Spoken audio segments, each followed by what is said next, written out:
In this episode of Stemiverse podcast, Peter and Marcus talks with Naomi Young.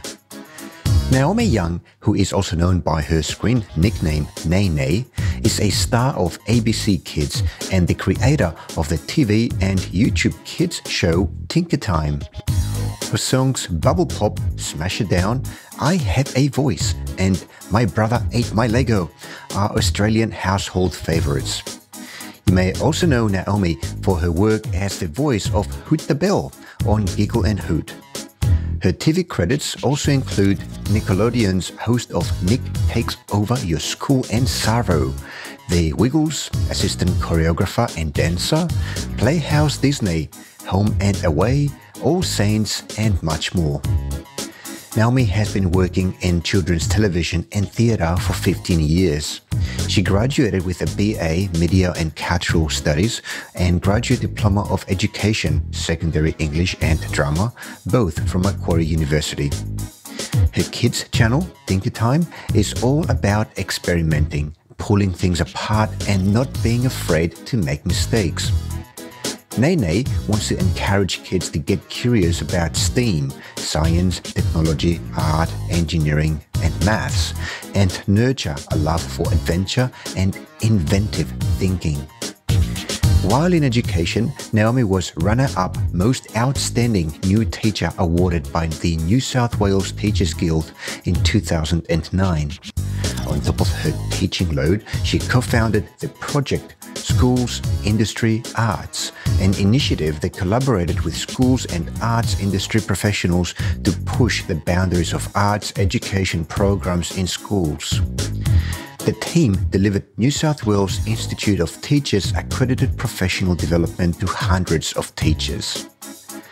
After building her own companies, Naomi became passionate about encouraging artists and educators to take an entrepreneurial approach to building brands and utilizing online mediums, and has begun consulting small businesses and individuals. Check out the episode's notes for links to Naomi's socials and online resources. This is Stemiverse podcast episode 18. Welcome to Stemiverse, the podcast that helps educators become awesome at teaching STEM, be it at home or in the classroom. I am Peter Dalmaris, and with my co-host Marcus Schappi, our mission is to bring you the experiences of educators, students and stakeholders who strive every day to make the teaching and learning of science, technology, engineering, mathematics and art better. Great, so here's another episode of Stemiverse. I'm here with Marcus at the Stemiverse studio, and we have Naomi with us, Naomi from Tinkertime. Hi Naomi, how are you? Hi everyone out there listening. Thanks for listening. It's a very windy day today, isn't it? So we've got high winds here, so if you hear weird noises sounding like things scratching on the windows, it's the trees. Or the dog. Or the dog perhaps trying to get in. Wild weather, but on we continue. Yes. So Naomi, thank you very much for taking the time to talk to us. It's a real privilege. I've known about your shows on TV, on ABC, and now on YouTube for a while now, thanks to my kids. Very visually exciting videos, and you explore all sorts of maker stuff and STEM education stuff, and that's why we wanted to talk to you today. Oh, thank you. So would you like to take a few minutes and tell us a little bit about yourself, your background, maybe a little bit of history and what led you to where you are now? Absolutely. Well, I guess I have a bit of a mixed background, and so it's nice to always give it a bit of context. I've been working as an actor and singer, songwriter from a very young age, and that obviously moves in waves, that type of career, but I've always gravitated towards children's entertainment. I worked with the Wiggles when I was quite young as a dancer, worked with Saturday Disney, all sorts of kids' brands. I was a host on Nickelodeon when I was younger. And then more recently, I worked on an ABC kids show called Giggle and Hoot, and I was the voice of Hootabelle on that show. And that was an amazing experience for a few years. I remember that. But the other part, kind of prong to this, is that, Mum and Dad very sensibly told me to, as being an actor, that I wanted a bit of an backup. So I did a media cultural studies degree at university, and then I did a diploma of education to teach high school English drama as well, mostly just to teach casually. But then I really found myself enjoying that and really loved education. So I spent a few years in there before being drawn back into that job at Giggle and Hoot. And then at the ABC, I think just being in and amongst the children's department there, I was, loving working in kids television, and I've always had a passion for kids entertainment. And so when I started songwriting, I think the thing was I really wanted a point of difference as I approached it. And when I was looking around, and I had 2 kids of my own, I was finding that there was a real lack of role models who I was enjoying for young girls in particular, especially in stronger programming that was around concepts like adventuring and curiosity and feeling strong and being okay with making mistakes. I could kind of find that programming for my son, but I couldn't find it for my daughter. Everything was fairly pink saturated. So then I kind of researched more, and I had this amazing book that I was in love with just as a parent called The Tinker Lab by Rachel Dooley, and loved that book and kind of putting into practice. So that's Tinker Lab, sorry? Yeah, Tinker Lab.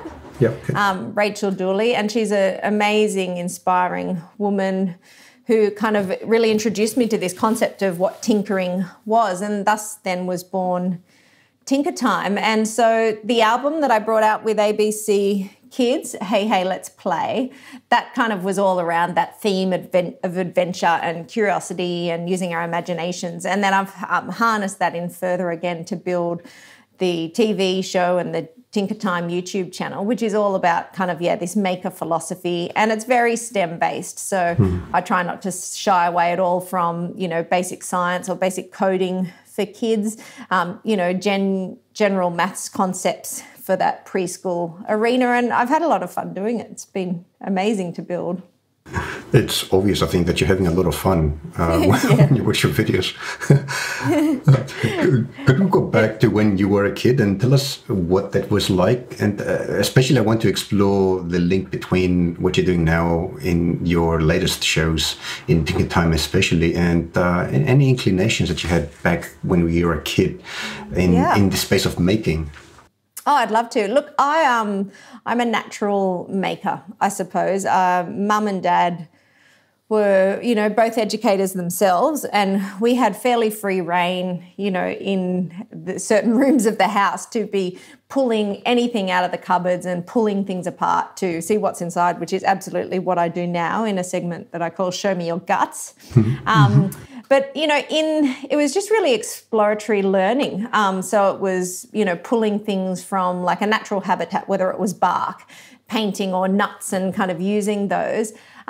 I think what was interesting for me kind of as a child is in my education, in the way that I approached, not so much in primary school, but when it came to high school, I was really enjoying maths and science subjects. But as high school kind of got more honed in on the specifics and one mode of teaching those, STEM concepts, it wasn't communicating with my mind in that sort of way. So I had some really interesting things where I would find that I would sit a maths exam, and, in a maths exam, you very much get marks for the working out and then a mark for getting the answer right as you move on. And I was finding myself getting the answer right. And when the teacher was looking at the way I was working out, they were going, why on earth would you use that approach? Like, that is a really strange way to find the answer. I mean, you're correct, and I can kind of see the work vaguely, but it was almost as though the way my brain would fracture the mathematical algorithm, for instance. I could almost see it in my brain, but I couldn't always show the working out, and then I could fall on the answer. But that was not the way in which it was being taught at all. Not authorised.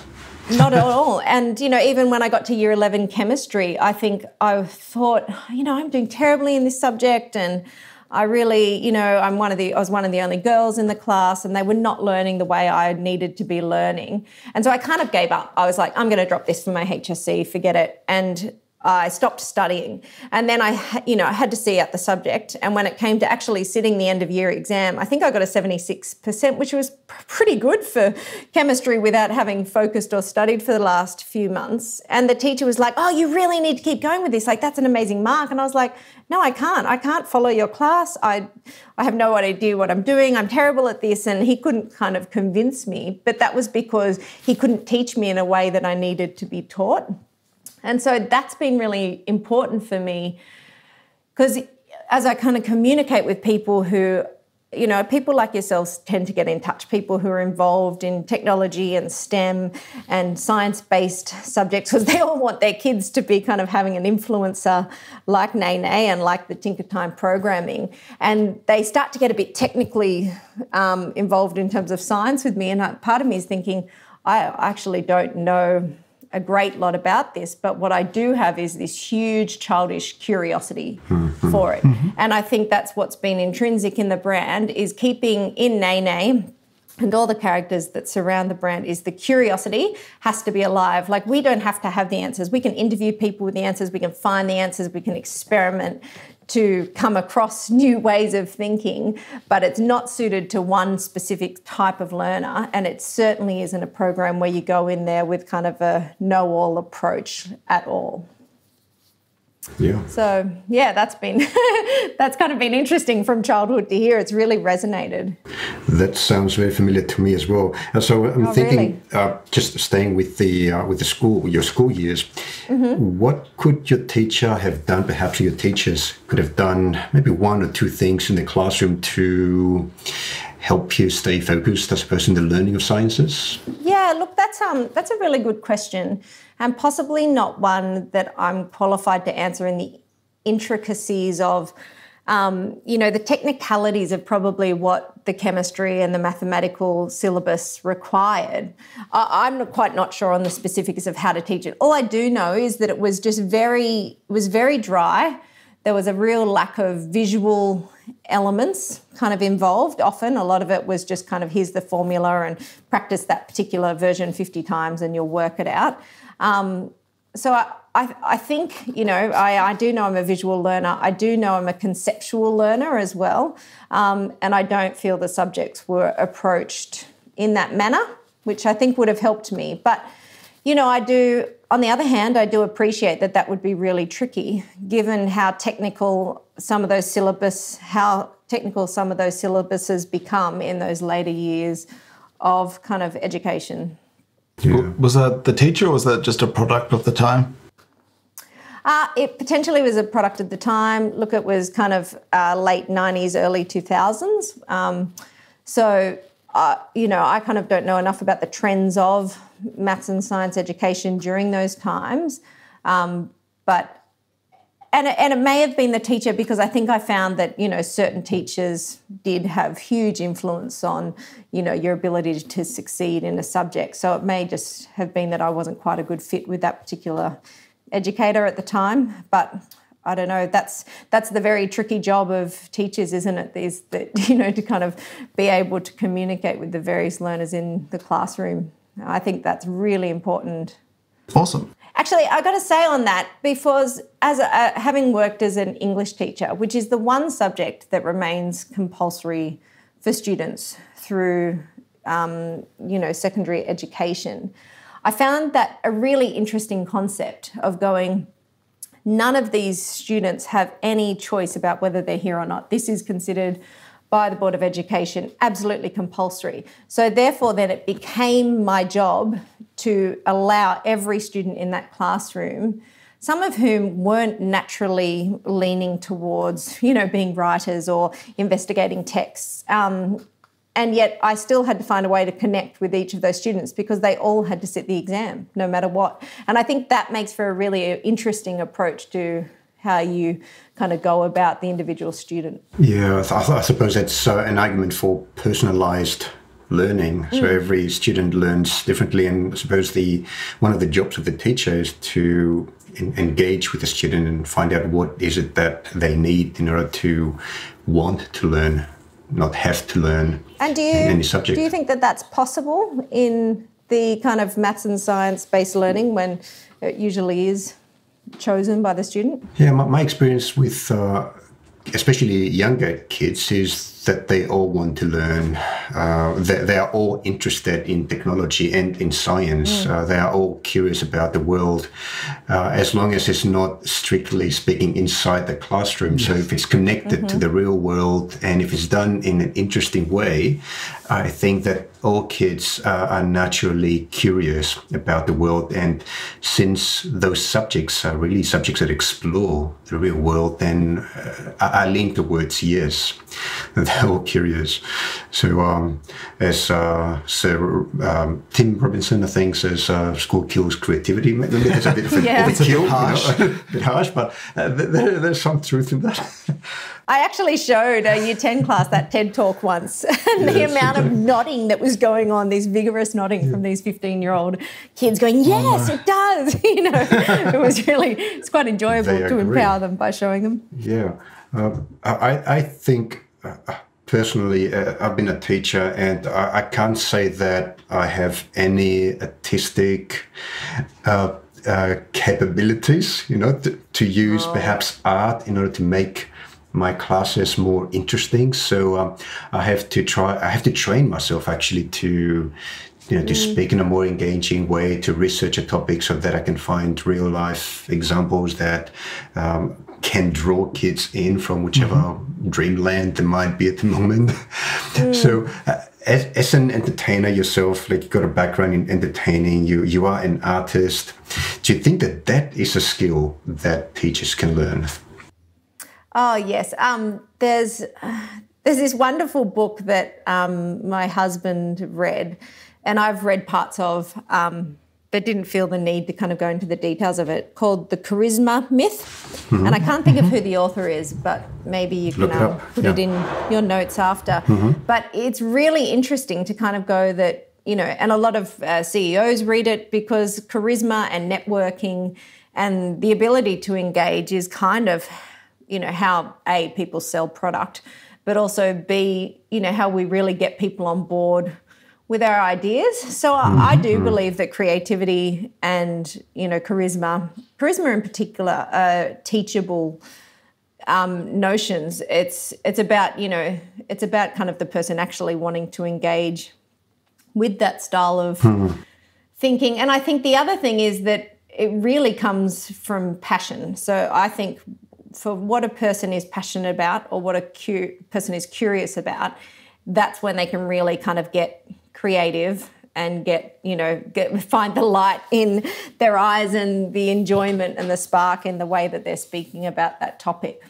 The passion is important, isn't it? And I'm thinking that, as you're talking, I'm thinking that a teacher is essentially a performer, right? It's like you're on stage and you've got some material that you want to perform or convey to your audience.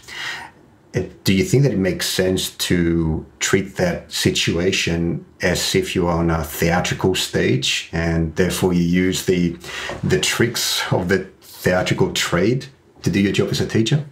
Look, I think that's one approach that a person could take. I think, for me, the teachers, if I think back to some of my favourite educators, one of my favourite days is the World Teachers' Day, because I really like taking the time of going, who were those educators who most, stood out to me, most got their message across, and who I, to this day, absolutely remember.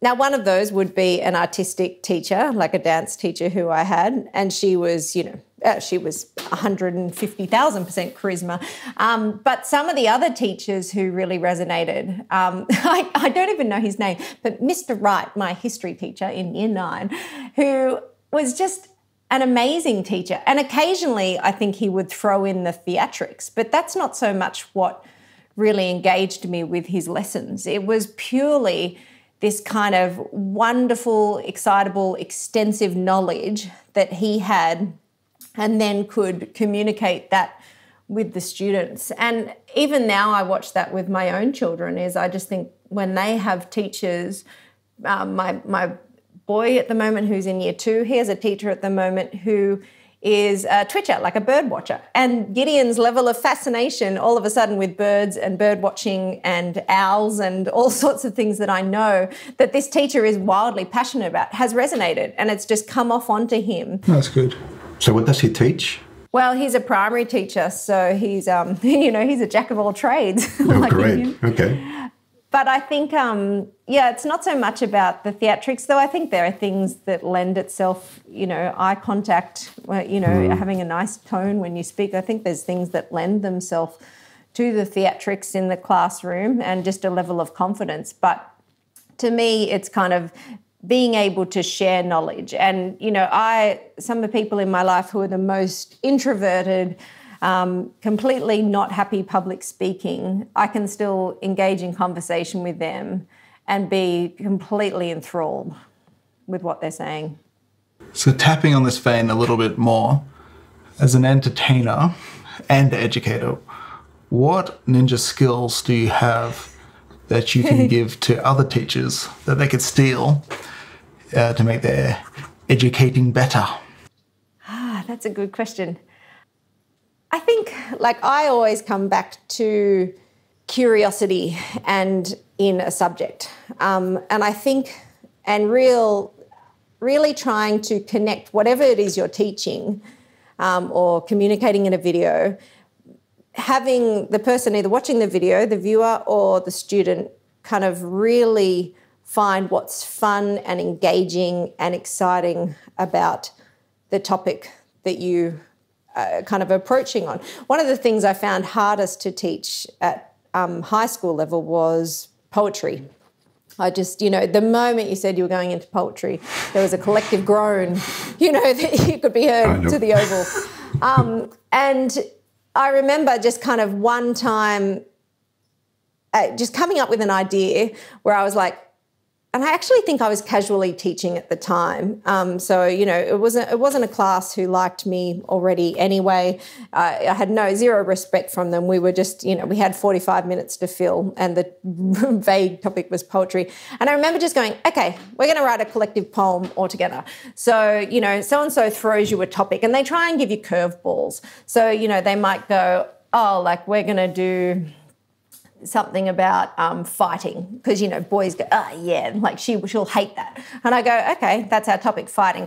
All right, I want everyone to take, 2 pieces of paper and you have to put down a word that's kind of associated somehow in your mind with fighting. And so they then put down their 2 words. And then we hand in all the words, they draw 2 out of a hat. And I was like, now you actually just have to write 2 lines that use, the 2 words, whatever you did, pulled out of the hat, or even 1 line if they're finding it hard, that is just some sort of vague sentence or half sentence using those words. And then we collected them, all the lines, and I stuck them up on the board, and then I got the kids to put them in order. And all of a sudden they could start to find picture and rhyme and rhythm in these random sentences and that, their peers had kind of come up with. And all of a sudden they'd be like, some kid thinking he's this total smart aleck wrote, I want to die or something. And then everyone's like, oh, Joe, that doesn't fit in. And then they realise once they start formatting the poem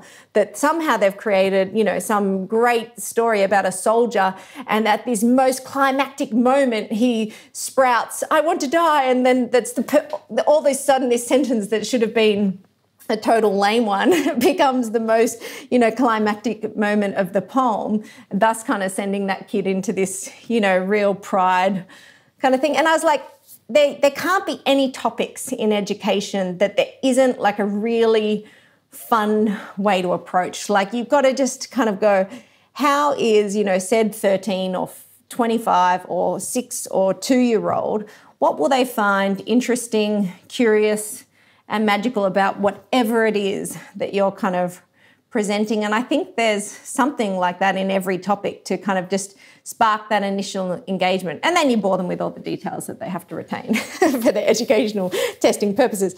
But I do think that kind of that initial engagement somehow with the idea, putting the idea that's approachable to them on their level makes a real difference. So your most important ninja skill, if I got this right, is your ability to convert pretty much any subject in education into a game that can engage the children? Even poetry can be turned into a game? A game is a strong word, but an enjoyable activity. And enjoy. So find the joy in anything, even in poetry. Yeah. And usually people are teaching topics that they, most of the time people specialise as teachers into topics that they are genuinely passionate about. So it's, this thing is tap back into the passion of how you arrived on enjoying that particular topic, and maybe share that with your kids and see if it works. That's great, yeah. I know that works for me. What about you, Marcus? Does it? Absolutely. No, that's great. But we forget that. Like, we walk into a classroom and we forget about that because it becomes, I suppose, by necessity that, hey, we've got to tick these boxes and we've got these outcomes to deliver and the time is pressing us. And so we forget that very important aspect. And, no wonder kids lose interest. I think one of the wonderful things is if you teach something well once, you only have to teach it once. So all that time you kind of programmed for revision within, obviously you can't scrap it all, but it's amazing that if you truly engage in kind of good programming right from the beginning, where you genuinely put some good thought into how you're going to get these kids to enjoy this and retain it, it might save you some time in doubling back later. Definitely. Laziness is the key to success. Only do it once, so you don't have to do it again. That's exactly right. And that's the ninja skill that I leave you all with. Awesome. I'm curious, Nay, I'm very curious about your creative process. So you are a very creative person just by looking at your track record on YouTube, on ABC. There's a lot of really good stuff there. How do you do it? How do you come up with all these ideas? Firstly, thank you. That's a really nice thing to say. But I think it's just, every person has things that they, really, truly engage in. And I'd be lying if I said that creativity isn't what I massively engage in. So, everyone has their, I have a personal Facebook account that I use with my friends and family and so forth. And then, of course, I have a professional one, the Nene Facebook account, and same for Instagram and so forth. Now, what's interesting is that the difference between things that I would post while being glossier for the professional one potentially wouldn't be that different from my personal page. So, I would very likely on Sunday take my daughter up and we'd be creating a fairy garden for the backyard because that's something that she'd really like to do. And we'd pull apart I actually did this and I pulled off all the old keys of all the, keys that I never knew what they opened anymore, and we painted them and made a wind chime out of them. Now that to some people might sound like extreme work. I really enjoy those processes. So I think the creativity part is just genuinely part of my soul and always has been. So then being able to do it for work is merely an extension of that, I think. And that, in some ways that comes with its own challenges. Recently I was chatting to someone and they said, what are your hobbies? Like what could you do to escape from work? Trying to find a bit more balance. And I thought one of the biggest problems here is that I've turned what essentially should be my hobbies into my job. And that doesn't mean then they're not enjoyable, but it means that the way in which my mind is working and thinking stays in that working mode all the time in some ways, which isn't always great. So it's hard for me, I guess, to switch it off. I think because I have learned, I think with any thinking and thoughtfulness around a project or a line of thought, is that it also requires space. So there's a lot of, considered time. You can use mulling over ideas and playing and so forth, but sometimes you really just need to give an idea or a creative sense some space to rest, to then be able to come back to it and go, that's a far better solution to that thing that I was trying to make or achieve or so forth. And so that's why I think, just because my brain needs some space, some time where it isn't lashing over 50 ideas, having big picture, thinking about small projects, and so forth. So your brain is a muscle, so it needs a bit of space to recover, That's time right. to recover, right? And Some rest. So do you think that the quality of the recovery time is important? So when you're not thinking of a new video topic, what is the process that you follow, if there is one, to allow your brain to recover from all this work that it had to do? Look, I'd be, given that this is, like when I built Nene and Tinkertime, at the time when I started probably 3 years ago, I was also working at Giggle and Hoot. And I'm a mum as well. So there were things that pulled me out of that. And then more recently, in the last, I suppose, 11 or 12 months, I kind of got to a bit of a tipping point with the project where I thought I really have to give this more of a full-time approach to be able to really stretch its legs. And so I guess finding... And you go forth into that with a huge amount of energy and passion, and then you get to a point where you think, whew, I could do with a little bit of a break, just to regain composure even. Yeah. And I think then all of a sudden I was like, I don't know if I actually have the toolkit to do that. And so... my darling husband, also a social worker, spoke to me about mindfulness and recently I've been doing some yoga and meditation and as a busy, moving 1,000 thoughts a minute kind of person, that didn't naturally sit well with me. This whole, I've got this skill, like, what? But then having kind of had a real go at that, I see that then all of a sudden that time, if you allow yourself some time to be more, mindful, present with your family, some clearer head, whether it's I'm gardening or I'm going down to the beach or having a swim or just, even slothing on the couch, which I don't do very often. I'm not very good at it. So some genuine time to just stop has then made my time in which I'm active probably far better, far more proactive, I suppose, and far more concentrated. Do you play a musical instrument? Several really badly. So not on stage. Like I can play piano somewhat badly and I can play a ukulele somewhat badly, but I certainly am not kind of hitting the stage. Are you Amanda Palmer? No, funnily enough. Steampunk, ukulele, piano. It fits a criteria. No. Not quite. But it's, look, my voice is my kind of, instrument of choice. And I love to do that, and I love the way it communicates with kids. So, I can bash around, but then I leave the real playing to people I hire to do it well. Speaking of people you hire, how do you relate, or how do you work with other people in the context of your creativity and putting together your programs? Because I can see there's quite a few other people involved here, so you probably have a team. So can you tell us about how do you do that? How do you work with other people? And absolutely. And I'll tack on to that. How did you get Tinkertime off the ground? Well, they're different thoughts. Firstly, I guess, in how do I work with people, I love working with people. Like I am someone who genuinely enjoys feeding off other people. I really love working in a team, and I really love feeding off the creativity of people around me.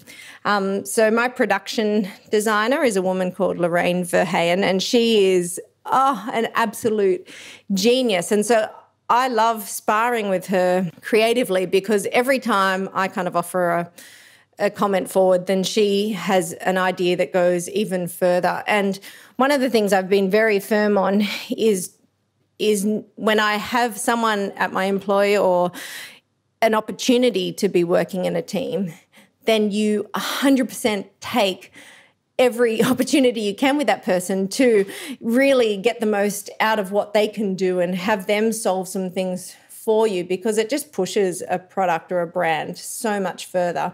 And to be honest, as an entrepreneur, the frequency in which I do work with people is actually not very often at the moment. A lot of those videos, so the Tinkertime YouTube channel is very much, I set up in my attic of my own home, and the production designer, I started painting a set and then she came and made it far more awesome than I could have. It is awesome. Yeah, oh, thank definitely. you. Is this at your home? Yeah, literally is at my home. And I wow. Okay, I thought that was at a studio at the ABC. Awesome. No, this one's not. So the music videos that you see on ABC Kids are, but the Tinkertime YouTube channel is me at home on my own. I've got a multi-camera shoot that I set up. So I write the scripts, I set up the cameras, do the lighting, perform them, edit them, deliver them out in the world. And so in essence, that is very isolating, especially as someone who loves to work in a team. But in terms of getting television content made in Australia, it's just, one, it's incredibly slow-paced because of acquiring funds. And two, there's no real, because of money, again, it's all to do with funding, there's not often a very good testing ground for shows, I find. Yep. So the day they start shooting is usually the pilot episode. You'll be lucky to commission, 12, 13 episodes.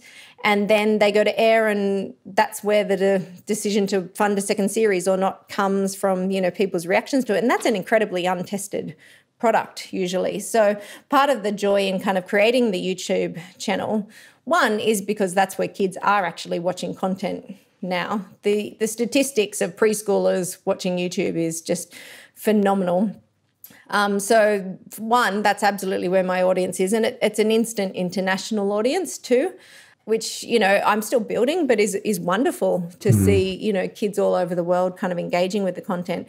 And two, it's a brilliant testing ground. So at a point where I do get the largest show, funded, people can refer back and already see what's working. And I have genuine digital stats on kids love that, because I can tell because of, where the views spike or there's, their analytics, and they don't lie. And that's a really wonderful thing. I've kind of been able to, drop some ideas off that and then build on other ideas as well. Did you build the YouTube channel before or after the ABC? The ABC, the stuff with the ABC is all through ABC Music. So they're music videos and accompanying songs, obviously. And so that's strictly ABC Kids brand content that I still made and wrote and executed, but is funded by them. But Tinkertime on YouTube is purely my own. And then I'm working with other people to build that into a bigger show, more strictly for television. Why go to television in 2017? Yeah, look, that's a really good question, but let's hope no one's listening. All those wonderful people working in television. Not going to tell anybody. No, look, it's a genuinely good question.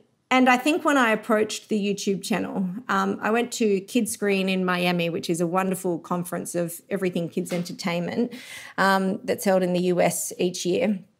And one of the brilliant things there was actually meeting with the head of YouTube Family and Entertainment. And they're kind of showing that creators, a lot of the creators now are kind of starting to move up in terms of their production quality. So, while the abundance of YouTube creators tend to be kids walking around with their iPhones, recording their gameplay, and all doing exceptionally well doing that, by the way.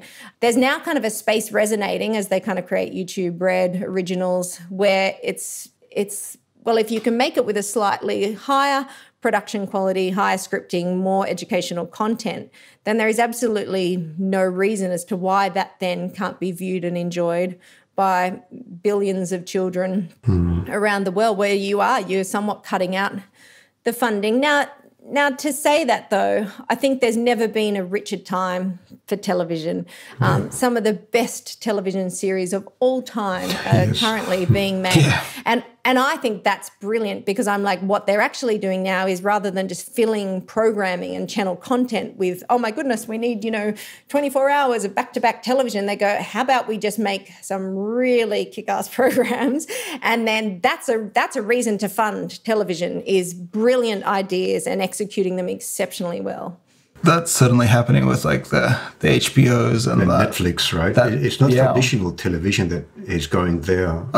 From what I can see, it's. I was going to ask, is that actually happening with this style of content or this genre of content? It's interesting. The children's world of content can often be an afterthought, I feel like, in terms of funding models, certainly in Australia anyway. And then the difficulty for that children's content in Australia is now you're competing on an international level. So, for instance, there's this amazing series called The Storybots. And if anyone is a preschool science STEM teacher, they need to be watching Storybots. The Storybots. Yeah, The Storybots. It's a wonderful animation made by the guys who created Jib Jab. So it's highly comical, brilliantly animated, and the information that I've seen my children retain from watching an episode of, why do I need to brush my teeth? And, where do French fries come from? And then it'll go into all the amazing details, but in a really brilliant comical way. That is very considered television making. It is very expensive television making, but then it's a brand that's kind of resonating. So I would like to see that kind of merge into the live action children's genre. But one of the tricky things about that is people are still slow on going, does live action translate internationally because of, say an Australian accent as opposed to a Canadian accent, etc. But what the proof in the digital realm is that, sadly being a monolingual person, I feel quite ashamed of that. But, the majority of international countries do speak English. So yes, true. While that's an English-centric kind of idea, people are starting to not hesitate over accents as much. So I do hope that kind of more energy and funding goes into better programming for kids in that live action genre. What does getting your content on TV do for you? Or is it not so much the TV, but the other forms of distribution that they can give you? When you look at a lot of ABC content, you can see it popping up on things like iTunes and Stan. Yeah, look, it's really down to, one would hope that with it brings lines of expertise and knowledge, but, the smallest person can have the best idea that goes completely viral in about 2 seconds. So that's another line of thinking. But they bring power, they bring distribution, and they bring paid media and an already attentive audience. Funding. That's right. So that's what that is. And that doesn't mean that there's not ways around it with the right idea. But then you have to be exceptionally clever with how you then get your product in front of the right eyes. And that's something that I'm working on at the moment, both with the YouTube channel, and then I'll also continue down a more traditional path in some ways for a while and see where that lands me, just to see, it's a bit of a formula and you have to experimental thinking about how to do that. Where do you want to go with the YouTube channel? Where do you want to take it?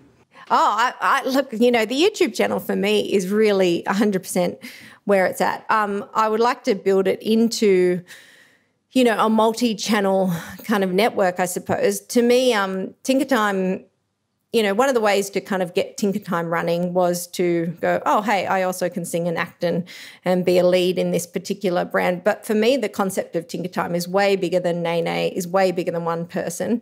I've introduced a gorgeous character called Louie the Dog, who's this adorable, huge, English sheepdog kind of puppet who really only speaks in dog and does an occasional garbled word, but the kids respond beautifully to him. There are other characters that I'd like to introduce over time, and one of the things I really want to get happening for Tinkertime is purely kid videos of kid-centric tinkering. So, little Jessie from the back of Western Australia or, someone from Ubud or Burma can send in their tinkering ideas, and you either film them or help them film it or help edit them into, so they start having a voice for their ideas. And that's something I'm really passionate about, is children having a voice. I actually have a song called I Have a Voice, and that's about, no matter what language you speak, no matter how you communicate, is that you have something to say and you can be heard and we want to hear you. And a dream version of Tinkertime for me is giving children internationally a voice to be curious, have ideas, share those ideas. And make them reality. Yeah, That's right. And have a community where they can do that and where they feel empowered. And, there is a genuine gender equality amongst those. And so that's kind of where I'd like to take it. But for now, it's about getting in front of kids. So how are you going to do that? Little question. Yeah, that's a lot of that just comes from traction and eyes. So at the moment, there's two really important things to building a YouTube channel. One is creating great content that people actually want to watch. And part of my journey thus far in the, 4 months or so that I've been doing that is experimenting with what that great content actually looks like and what the kids actually want to watch. And then the other part of it is working out the algorithm to get it in front of kids' faces. And that is very tricky and very real part of it in what is quite an overcrowded area. So some ways you can do that is by getting a YouTube channel manager, and there's various ones I'm in discussion with at the moment. Other is just pushing paid media behind it and making sure that you're doing wonderful things with your thumbnails and your tagging and your titles and the length of videos and your playlists and all sorts of things. Since a lot of our listeners are teachers, yes. How would you like teachers to use your channel and your content? Always bringing it back to education. Well, as you should. This is who's listening. It's interesting, actually. So far, I've mostly engaged with parents who. My biggest thing with Tinkertime is I really want it to be a view and do approach, and that's always been the buzzwords of it. And that was one of the reasons why I never turned it into an animation. Though people kind of go, "Oh, make it animated because then you can sell it internationally and it'll be much easier to sell it." And I was like, except that it takes away from that real hands-on approach, and that's what it is at the heart of tinkering, is pulling things apart and being hands-on and exploring, etc. A few teachers have spoken to me about kind of almost as that engaging manner of things, if they're kind of someone who doesn't want to be up the front and, going absolutely crazy to get kids super excited about catapults, is, you can kind of watch the 9 or 11 minute video with the kids and they find it really funny and then go, all right, we're making catapults today. Let's think about the science. Let's kind of, what are some of the materials that Nene used to make them, and they go, oh, Lego or this or a spoon or this, or okay, well, we don't have that, but what do we have in our classroom? So I really love, an ideal for me is like a view and do approach, is kind of taking, having the kids be entertained and become engaged by the content at the beginning and then getting really super hands-on. And I have toyed with doing some kind of live feed to school stuff because, that's one of the other things is kids want to actually interact with you, while you, when they've been watching you do videos. So, and as the kind of live streaming stuff gets stronger and stronger, that's something I'm started toying with. So fingers crossed I can launch some of that a little bit later in the year, see how I go. So I can imagine a classroom situation, a teacher, getting ready to talk about some mechanical topics and then coming across your catapult video, which lasts for about 8 minutes, and saying to kids, hey guys, let's have a look at this video and give us a few ideas, and then let's go ahead and build some catapults as part of this class. Would that be kind of the model that you envision, or one of them perhaps? Could be more than one ways to use your content. Oh, that would make me so happy. That really would make me so happy. And classrooms are so, even within our wonderful public school system, classrooms more and more are kind of having access to that technology where they can do a bit more of that view and do, whether it's on the smart board or whether the kids have the iPads. But I love that approach. And, you really want to make things easy for the educator. So I haven't quite got there yet, but the idea of tinkering books and teacher resources that kind of match episodes are definitely something I'll be looking into. Because your episodes are short, are less than 10 minutes, the ones that I've seen. And is there a reason for that? Is that easy to consume, right? Or get to the point quickly? I've toyed with different lengths at the moment in the early stages, mostly because there's two factors here. One is how long can you genuinely engage a preschool or younger primary school audience? And a lot of people talk about for preschoolers the, 7 minutes being an amazing kind of length. But then I'm kind of like, well, if you segment it, can I push it out to 11 to 13? And as I get more views on the videos, one of the great things is in the analytics, I can genuinely go, all the kids, or, 74% of children stopped watching at the 7th minute or at the 5th minute. And maybe that's to do with either what the content flipped to, or maybe it's to do with that's just the end of their retention before they've spotted another thumbnail on the side of their browser that they've clicked on. But the other tricky part with that algorithm for YouTube is that the longer your video content, the better the algorithm favors it. So if you can get children to keep watching past 11 minutes, YouTube algorithm goes, this is a highly engaging video, I'm going to boost it up, through our kind of pushing process. So it's a bit of a double-edged sword, that one. I'm thinking the only way for that to work is to be playing Minecraft or something like that. To have a 7-year-old watching a video, that could take hours.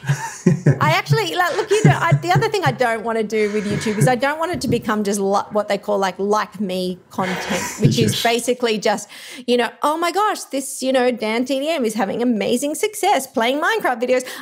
I'm going to go do that as well. And some people do that copycat stuff really well. But one of the engaging things about Tinkertime was I was like, no one's actually doing this. No one's making that superhero female protagonist of STEM where she's just a bit wacky, crazy, and just curious and making it a bit funny and fun. And so I'd like to try and stay original in that space if I can. But don't think that I haven't thought about gameplay through the videos, because in some ways it's just free animation. If you can kind of steampunk a Lego Nene in Lego Worlds and then put some of it in your adventure somehow, then that's definitely doable. Yeah, definitely. You've got a very engaging, I'm guessing kids, just because of your background, would like to identify every single object in the video frame. So that takes a bit of time. That's right. That's right. That's awesome.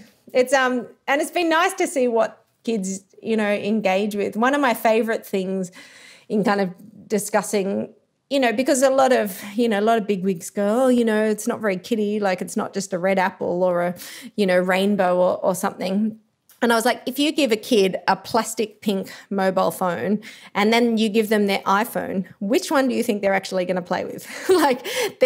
Toys are a wonderful thing, but the genuine hands-on approach to the real deal is absolutely fascinating to a child. One of the best things I kind of made for my son was going off to an op shop and going, I'm going to buy, a phone, like an old phone, an old keyboard, and then attach them to like a big wooden piece. So he could just punch keys and press buttons and pull things off and wind them up as much to his heart's content without being worried about breaking anything in the real world. And the Tinkertime set, really kind of echoes that functionality, which kids do love. Something to do with joy, right? Yeah, always back to joy. So I'd love to know how you plan on scaling the business. I'm just interested in, it's sort of a business where it's dependent on, a single, person for now. Yes. Or you've got a team. A single character. Yeah. And I guess you can only be, I don't know, can you be in front of the camera for so long? Yeah, no, you could ask the Wiggles that question. I believe there's some weird alien technology that's keeping that, is it the Anthony one? The purple skinny guy? He's so incredibly fit. Anthony, he's still there. But, for him, that's just pure joy. That's because it's 100% who he is and he loves doing it. You're right. I think part of the joy for me in building this particular business is that as much as, performing it and being silly and doing the live shows where I get to interact with all these gorgeous young people, is I've loved the business side of the planning of all of this, the trying to think outside the box on how to grow it, trying to do absolutely the kind of networking that's involved to, get funding for even the smallest thing, or, get people's eyes on it, or to get influencers to communicate with you on it. And I love the business side of it. So I'm not going to give away all my grand business plans right here. But look, for me at the moment it's purely based, now that I'm kind of really kind of happy with where the content's going, and that, please don't underestimate how long that took to kind of grow and get right. And that was really important for me, because I'm like, there's no point getting people to watch it because you only get one shot. You really get one shot of someone watching this to see whether they'll have another go or whether they subscribe or come back to another episode. So it was important to me to get that at least close to good before pushing. And now it's all about eyeballs. I just need kids' eyeballs all over this thing. So then I can genuinely even more and more and more look at those analytics to see what's resonating and then keep growing. And as to whether it's me in front of the camera or whether it's other characters or, Nene is played by some absolutely stunning, 18-year-old girl in a few years or whatever, that stuff is nondescript to me because it's not actually about any of those things. It's not about the people, the characters. It's about whether the child's engaging with the concepts in which you're putting towards them. And that's the only way this thing is going to build. So I really need to just get it in front of those kids and see how they're engaging and keep finding interesting ways to do that again and again. So awesome. Yeah. So you said that you're doing this in your attic, which is pretty cool because, we probably have teachers that are thinking, I could do this. Well, they don't realize how hard it is, but they should give it a go. In terms of your setup, what does that look like? Yeah, it's it's pretty epic. And people, occasionally when people have come and seen it, they're like, oh, it's tiny. And I was like, yeah, it's amazing how television makes things look bigger. But it was, it was a really creative setup in terms of the way we did the room. And I had wonderful, technically minded camera people who I could call and ring and go, oh, absolutely, tell me what gear I need to buy. And then I had to self-learn that gear. I had a director of photography come into the room before I started shooting and go, I really need you to light me 2 shots that I can just have an on and off kind of flick switch. So I'm not trying to relight every shot. And as I've grown more confident, then I can get a little bit more creative in how I use the technical equipment. But when I started, it was really about get a camera that is going to, look fine on a phone and also on, a flat screen television where kids are also watching YouTube and allow that kind of, that equipment to support you through it. What equipment do you use? I use a Canon camera and I bought a really good / expensive lens for it, just so if I wanted to do those really nice shots, I can. And, and it's particularly because what I'm doing is a high-end production look. Now, that doesn't mean that you can't seriously get your iPhone out, put it on one of those little tripods. Like, what an iPhone shoots these days is absolutely amazing. And start doing that. Like I use Zoom to record all my audio so then I can mix it into music because I think that's really important for kids and, can alienate them if you've got bad sound. But for the person at home who's just going, I've got this great idea, can I start shooting? The answer is yes. And there are so many free software in which people can use to be editing and, manipulating images now. I use the Adobe suite to do all my editing and posters and Photoshop and so forth. Do you do your own editing? Yeah, I have. And I've had to self-teach all these programs. So it's been a crash course in learning Premiere Pro and then a crash course learning Photoshop and then a crash course. And I just find that I love that. Like I feed off learning those new programs and just, I'm totally hack at it. Like I'm not going to go and edit a feature film.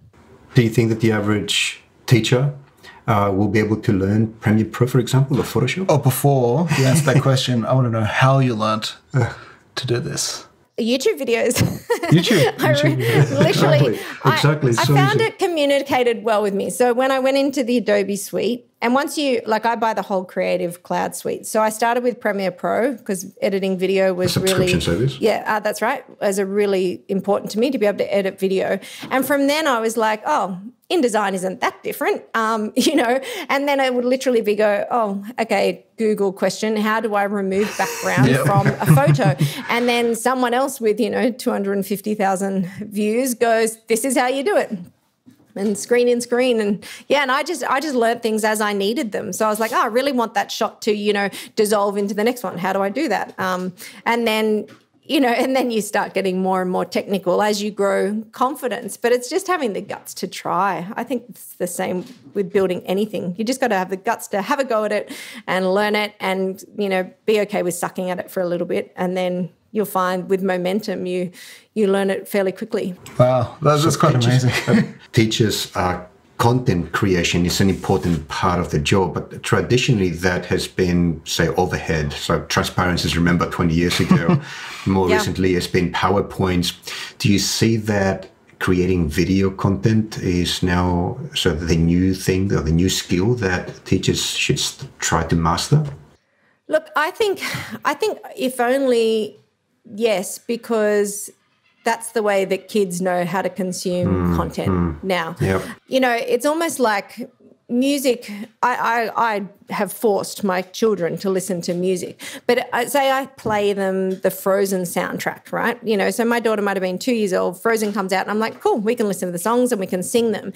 Now, for ages, she would stand at the iPad, even though I would have turned the screen off so she can't open it, waiting for the image to arrive, because it took her a really long time to connect the fact that, oh, no, we can just enjoy this sound without moving images in front of it. And I think that's, you know, that's the way kids are learning now. So if you're not using video in some capacity, then you're missing out on this instantly engaging kind of medium that kids are really good at reading. Like one of, you know, when I said poetry was one of the worst things to teach to teens, one of the best things to teach was film analysis, because all of a sudden I'm like looking at a room full of people who know how to analyze video and know how to sit and watch. They're really, you know, they're really good at it because they've been watching so much content that way. So, how do you maintain engagement with kids who, you know, they have no concept of how we used to watch television as when we were kids, where we would get the episode once a week and have to watch it. Yeah.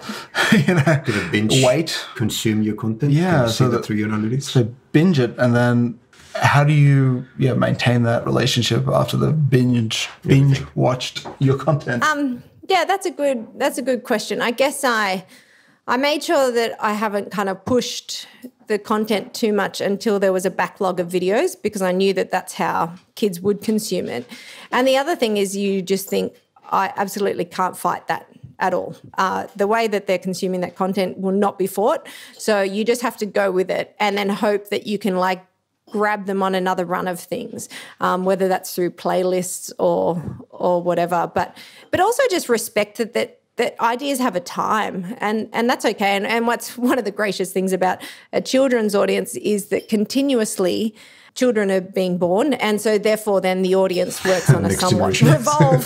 You know, lucky me, here they come, keep coming, and it's always new to them. So, you know, as one kid grows out of it and they're sick of it, in comes another one who's kind of just ready to be consuming that way. But I would never try and fight the natural way in which people are consuming. And I think that's problems with all sorts of things in the media industry. You know, it's like when magazines died, it was like people fought it, and you think, oh, you can't. This is just a tidal wave of change, and you just have to rethink. And I like that challenge. Great. Awesome. Let's get into rapid fire questions. Okay, here we go. So who has been the most influential in shaping the way that you teach, whether alive or dead? It could even be fictitious, now that I think of it. Doesn't have to be a real person. I have a lot of time and respect for the way in which Pixar make story. And to me, that's been really important. So in a demographic of essentially, you know, maker or teaching STEM or whatever, I've tried to lay off the didactic and keep kind of the heart and story alive. And I think that, you know, sometimes I win at that and sometimes I completely don't. But that, to me, like the Pixar philosophy of story is just 100% engaging. So I love that. Great. What is your programming language of choice? Yeah, look, my ability to program is like little to none. You're talking about coding, proper programming? No, I have no idea. I don't program. I don't code. The last thing I coded was a beaded necklace that said nay, nay, and just binary code for kids. That's good, actually, because we are pushing that our opinion that teachers need to be able to program at least in Scratch. But I don't think that's necessarily true, Marcus, after this. Nene is teaching a lot of interesting STEM-related stuff, but she can't program. Yes. Yeah. Yet. Yeah, there's always. I am self-taught. No. I do like to learn things, but and you know, to be honest, that has been on the list. But when it's fallen down in priorities when I've been learning video editing software and Photoshop and so forth. Yeah, that's a good lesson. I'm sure there's scripting in the video editing software. Yeah, there would be. Any parting thoughts for our listeners? Maybe something to take home, perhaps a ninja power that you'd like. It could be something that you've already talked about, but just as the last thoughts for our listeners to take with them. Yeah, look, I think the main thing, seeing we're talking to Stemiverse, would just be, I would love, like every educator, to be keeping a true, like, gender equality approach to, the way in which they're making content engaging for young people. And that's not to put any stigma on boys learn this way, girls learn this way. It's just that people learn differently. And I really, more and more, I think we need really varied solutions to all sorts of problems going on in the world, in technology, in politics, in life in general. And I really like to hear varied approaches. But that can only happen if young people, and girls in particular, are, nurtured to feel curious and to feel as though they can problem solve as well as anyone else in the room. And that starts with our educators. So that's really important to me. And I love hearing about educators or people or parents or, who are kind of allowing that to happen for young people. Absolutely. That's great.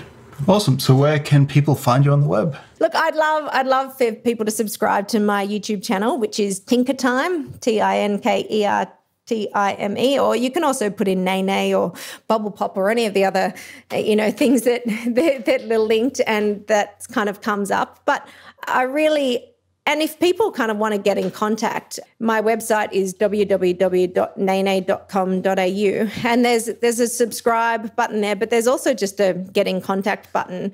And I would love to know, anything about what you're doing for STEM in the classroom or for tinkering, or if you have any questions or ideas, then, I'm the person on the end of all those things answering it. And I love when fans kind of contact you, on Facebook, it's just Nene Official and Nene Official on Instagram, and people message you and they're really shocked that you're the person answering. And sometimes I think, I don't have an answer for you. And other times I think, I've got 50 ideas, that I've thought of and this, and maybe go to this resource or look at this page, or I've got a Pinterest board on that, or and then you create these beautiful genuine engagements with people who are enjoying your work, and I love that. So feel free to engage. That's That'd be great.